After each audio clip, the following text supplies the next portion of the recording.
बात जब फिल्मों की आए और फिल्मों को देखने की आए तो कितना मजे से हम लोग भर जाते हैं। बात फिल्म निर्माताओं या फिल्म बनाने की आए तो भी बड़ा कौतूहल सा होता है। लेकिन क्या किसी ने सोचा है कि सबसे पहले भारत में फिल्में बनाने की शुरुआत किसने की होगी? कितना वो अलग जटिल समय रहा होगा, फिल्म बनाना कितनी बड़ी प्रक्रिया रही होगी उस समय के अनुसार। तो उस बात पर गौर करने के लिए फिल्म निर्माता या फिल्म निर्देशक बहुत बार सामने नहीं आए। लेकिन विगत दिनों से कुछ चर्चाएं खास चल पड़ी हैं। एक ऐसे शख्स, एक ऐसी महान हस्ती के ऊपर फिल्म बनाने की तैयारी पे जोर देने लगे हैं लोग, जिन्होंने फिल्मों को जन्म दिया, भारत में खास करके। जी हाँ, भारतीय फिल्मों के जनक कहे जाने वाले दादा साहब फाल्के के जीवन पर फिल्म बनाने की जोरदार तैयारी में लगे हैं दो बड़े फिल्मकार। उनका नाम बताएंगे, उनके बारे में बताएंगे और आगे आप लोग पूरी खबर पे बने रहेंगे तो बहुत सारी जानकारियां निकल के आएंगी। नमस्ते, अजय साहनी स्टार हूं मैं, रियल रिपोर्टर न्यूज स्टार आप लोगों का अपना यूट्यूब चैनल है और यहां पर मैं आप लोगों को इस तरह की खबरें देता रहता हूं। बताने जा रहे हैं कि राजकुमार हिरानी को और आमिर खान की जोड़ी को कौन नहीं जानता है। ये वही हैं जिन लोगों ने थ्री इडियट्स या फिर पीके जैसी कल्ट क्लासिक फिल्म का निर्माण किया है और देश को ही नहीं विदेशों में भी अपना परचम फहराया, जताया कि फिल्में इस लेवल की भी बनती हैं दोस्तों। और आप लोगों को बताएं कि इसी तरह का कुछ खास करने की तैयारी में जोर शोर से राजकुमार हिरानी, उनकी टीम और आमिर खान लगे हुए हैं। यूं तो आमिर खान की सितारे जमी पे जो आने वाली है उसकी कंप्लीट स्क्रीनिंग के बाद तुरंत ये लग जाएंगे दादा साहब फाल्के के जीवन पर बनने वाली बायोपिक पर और इसके लिए पूरी तैयारी जोर शोर से चल रही है। दादा साहब फाल्के के पोते चंद्रशेखर कृष्ण पुसालकर ने बताया कि उनको खबर मिली, चर्चाएं जोर हुई कि उनके दादाजी के जीवन पर फिल्म बनने वाली है तो उन्हें बड़ी खुशी हुई। एक बार यह भी आया कि एस राजामौली भी उनके दादा के जीवन पर फिल्म बनाने जा रहे हैं। एस राजामौली नहीं जानते हैं? सब लोग जानते हैं, जो लोग भी फिल्म लवर हैं। जी हाँ, वही बाहुबली वाले एस राजामौली जो साउथ के निर्माता हैं, साउथ फिल्म इंडस्ट्री के बड़े एक नाम हैं, ब्रांड हैं, निर्देशक हैं।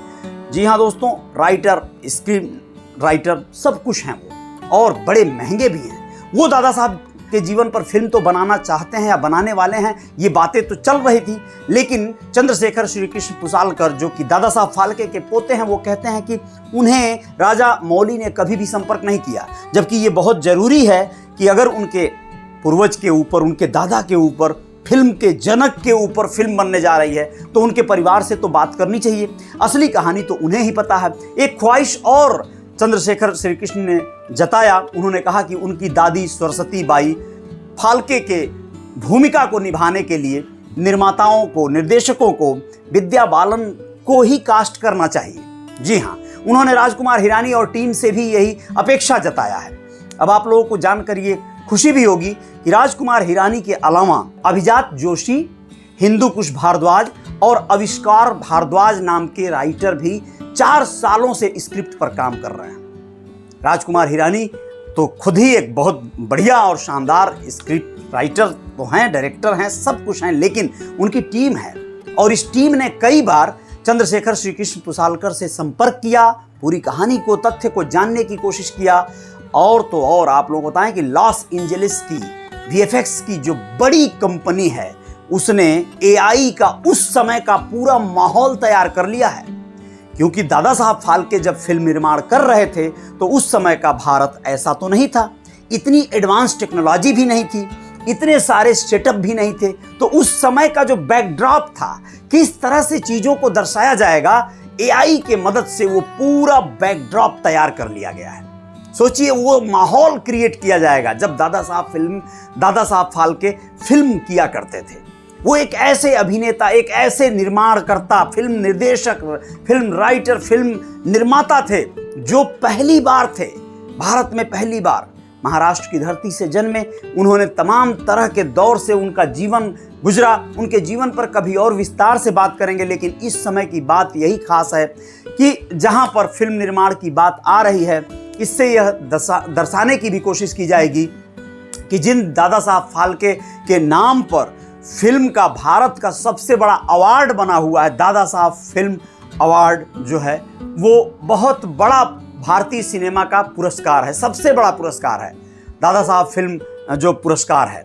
तो ये फिल्म फेयर में देने वाला पुरस्कार जो है ये इतना ब्रॉड है और इतना बड़ा है, लेकिन फिर भी अभी तक दादा साहब फाल्के के जीवन पर कोई फिल्म निर्माण नहीं हुई थी और ये पहली बार होने जा रहा है। वैसे भी आप लोग जानते हैं कि आमिर खान कुछ खास विषयों पे ही अक्सर कार्य करते हैं, भले ही वो देर से आते हैं लेकिन पूरी लकदक और पूरे दुरुस्त तरीके से स्क्रीन पर उतरते हैं, बड़ी भूमिका लेकर उतरते हैं। जिस तरह से उन्होंने 60 वर्ष की उम्र कंप्लीट कर लिया है, लेकिन अभी भी वो जिस तरह से चुस्त दुरुस्त दिखते हैं, जो पर्सनालिटी उनकी मेंटेन है और जिस तरह से अपनी भूमिकाओं को वो जीते हैं, तो बड़ा गजब का एक माहौल बन जाता है। 3 इडियट्स फिल्म उनकी जितनी बार आप देखेंगे आपको लगेगा कि आज नया पहली बार देख रहा हूं, या जितनी बार भी देखेंगे मन नहीं भरेगा। इस तरह की फिल्मों से समाज को एक बड़ा संदेश देने की भी कोशिश करते हैं आमिर खान हो या राजकुमार हिरानी हो।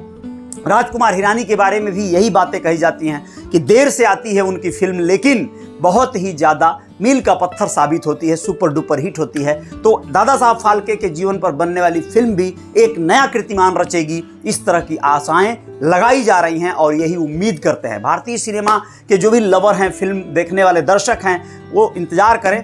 जस्ट अब अक्टूबर 2025 से ही फिल्म की निर्माण का कार्य शुरू हो जाएगा, शूटिंग शुरू हो जाएगी और अगले वर्ष तक ये लोग इस फिल्म को दे देंगे दर्शकों को। जय जयकार जारी रहेगी, आप लोग बने रहिएगा मेरे साथ। मैं आऊँगा कुछ और खबरों के साथ, बहुत सारी बातें करनी हैं। जय जयकार तो जारी रहेगी। नमस्ते, धन्यवाद, शुक्रिया।